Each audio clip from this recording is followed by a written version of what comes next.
Vishnu sir ಸಮಾಧಿ ಒಟ್ಟಿಗೆ ಏನು ನಡೀತೋ ನಡಿಬಾರ್ದಿತ್ತು ಅನ್ನೋದಕ್ಕಿಂತ ಹೆಚ್ಚಾಗಿ ಒಂದೊಂದು ಅರ್ಥ ಭಾಳ ಚೆನ್ನಾಗಿ ಮಾಡ್ಕೋಬೋದು ಇಲ್ಲಿ. ಏನಂದರೆ ಒಬ್ಬೊಬ್ಬರಿಗೆ ಒಂದೊಂದಿಲ್ಲಿ ನಮ್ಮದೇ ರಾಜ್ಯ, ನಮ್ಮದೇ ಊರು, ನಮ್ಮದೇ ಕಲಾವಿದರು. ಸೊ ಹೀಗಿರಬೇಕಾದ್ರೆ ನಾನೆಲ್ಲ ಅಭಿಮಾನಿಗಳಲ್ಲಿ ಕೇಳ್ಕೊಳ್ಳೋದು ಒಂದೇನೆ, ಇನ್ನು ನಾವು ಓಡಾಡಿದ್ದಾಯ್ತು, ನೀವುಗಳು ಓಡಾಡಿದ್ದಾಯ್ತು, ಎಲ್ಲರಲ್ಲೂ ಮನವಿ ಮಾಡ್ಕೊಂಡಿದ್ದಾಯ್ತು, ದಯವಿಟ್ಟು ಇದನ್ನು ಮಾಡಿಕೊಡಿ, ಸ್ವಲ್ಪ ನೋಡಿ. ಯಾಕಂದ್ರೆ ಒಂದು ಅಳಿಲ್ ಶಕ್ತಿ ಬೇಕಾಗಿತ್ತು ಇದನ್ನು, ಈ ಸಮಾಧಿನ ಉಳಿಸ್ಕೊಳ್ಳೋದಕ್ಕೆ. ಯಾರಿಗೆ ಅಧಿಕಾರದಲ್ಲಿದ್ದು ಯಾರಿಗೆ ಆ ಶಕ್ತಿ ಇತ್ತು ಅವ್ರ ಬಗ್ಗೆ ಹೇಳ್ತಾ ಇದ್ದೀನಿ.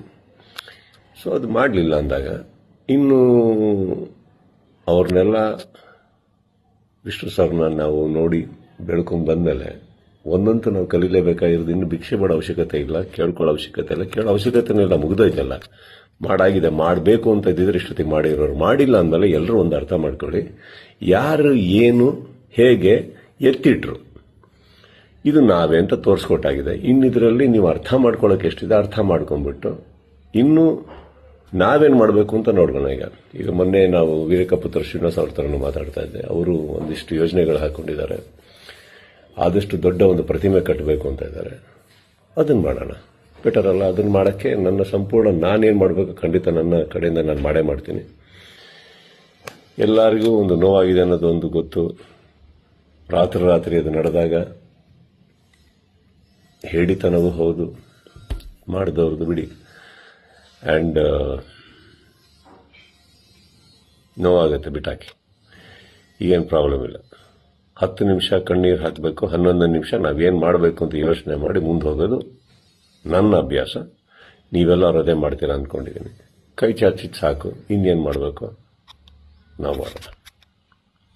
ಜೈ ವಿಷ್ಣು ಸರ್. ವಿಷ್ಣು ಸರ್ ಸಮಾಧಿ ಒಟ್ಟಿಗೆ ಏನು ನಡೀತೋ ನಡಿಬಾರ್ದಿತ್ತು ಅನ್ನೋದಕ್ಕಿಂತ ಹೆಚ್ಚಾಗಿ ಒಂದೊಂದು ಅರ್ಥ ಭಾಳ ಚೆನ್ನಾಗಿ ಮಾಡ್ಕೋಬೋದು ಇಲ್ಲಿ. ಏನಂದರೆ ಒಬ್ಬೊಬ್ಬರಿಗೆ ಒಂದೊಂದಿಲ್ಲಿ ನಮ್ಮದೇ ರಾಜ್ಯ, ನಮ್ಮದೇ ಊರು, ನಮ್ಮದೇ ಕಲಾವಿದರು. ಸೊ ಹೀಗಿರಬೇಕಾದ್ರೆ ನಾನೆಲ್ಲ ಅಭಿಮಾನಿಗಳಲ್ಲಿ ಕೇಳ್ಕೊಳ್ಳೋದು ಒಂದೇನೆ, ಇನ್ನು ನಾವು ಓಡಾಡಿದ್ದಾಯ್ತು, ನೀವುಗಳು ಓಡಾಡಿದ್ದಾಯ್ತು, ಎಲ್ಲರಲ್ಲೂ ಮನವಿ ಮಾಡ್ಕೊಂಡಿದ್ದಾಯ್ತು, ದಯವಿಟ್ಟು ಇದನ್ನು ಮಾಡಿಕೊಡಿ, ಸ್ವಲ್ಪ ನೋಡಿ. ಯಾಕಂದ್ರೆ ಒಂದು ಅಳಿಲ್ ಶಕ್ತಿ ಬೇಕಾಗಿತ್ತು ಇದನ್ನು, ಈ ಸಮಾಧಿನ ಉಳಿಸ್ಕೊಳ್ಳೋದಕ್ಕೆ. ಯಾರಿಗೆ ಅಧಿಕಾರದಲ್ಲಿದ್ದು ಯಾರಿಗೆ ಆ ಶಕ್ತಿ ಇತ್ತು ಅವ್ರ ಬಗ್ಗೆ ಹೇಳ್ತಾ ಇದ್ದೀನಿ. ಸೊ ಅದು ಮಾಡಲಿಲ್ಲ ಅಂದಾಗ ಇನ್ನು ಅವ್ರನ್ನೆಲ್ಲ ವಿಷ್ಣು ಸರ್ನ ನಾವು ನೋಡಿ ಬೆಳ್ಕೊಂಡು ಬಂದಮೇಲೆ ಒಂದಂತೂ ನಾವು ಕಲೀಲೇಬೇಕಾಗಿರೋದು. ಇನ್ನು ಭಿಕ್ಷೆ ಮಾಡೋ ಅವಶ್ಯಕತೆ ಇಲ್ಲ, ಕೇಳ್ಕೊಳ್ಳೋ ಅವಶ್ಯಕತೆ ಇಲ್ಲ, ಕೇಳೋ ಅವಶ್ಯಕತೆನೇ ಇಲ್ಲ, ಮುಗ್ದೋಯ್ತಲ್ಲ. ಮಾಡಾಗಿದೆ, ಮಾಡಬೇಕು ಅಂತ ಇದ್ದಿದ್ರೆ ಇಷ್ಟೊತ್ತಿಗೆ ಮಾಡಿರೋರು. ಮಾಡಿಲ್ಲ ಅಂದಮೇಲೆ ಎಲ್ಲರೂ ಒಂದು ಅರ್ಥ ಮಾಡ್ಕೊಳ್ಳಿ, ಯಾರು ಏನು ಹೇಗೆ ಎತ್ತಿಟ್ರು ಇದು ನಾವೇ ಅಂತ ತೋರಿಸ್ಕೊಟ್ಟಾಗಿದೆ. ಇನ್ನಿದ್ರಲ್ಲಿ ನೀವು ಅರ್ಥ ಮಾಡ್ಕೊಳ್ಳೋಕೆ ಎಷ್ಟಿದೆ ಅರ್ಥ ಮಾಡ್ಕೊಂಡ್ಬಿಟ್ಟು ಇನ್ನು ನಾವೇನು ಮಾಡಬೇಕು ಅಂತ ನೋಡ್ಕೋಣ. ಈಗ ಮೊನ್ನೆ ನಾವು ವೀರಕಪುತ್ರ ಶ್ರೀನಿವಾಸ ಅವ್ರ ಥರನೂ ಮಾತಾಡ್ತಾ ಇದ್ದೆ. ಅವರು ಒಂದಿಷ್ಟು ಯೋಜನೆಗಳು ಹಾಕೊಂಡಿದ್ದಾರೆ, ಆದಷ್ಟು ದೊಡ್ಡ ಒಂದು ಪ್ರತಿಮೆ ಕಟ್ಟಬೇಕು ಅಂತ ಇದ್ದಾರೆ.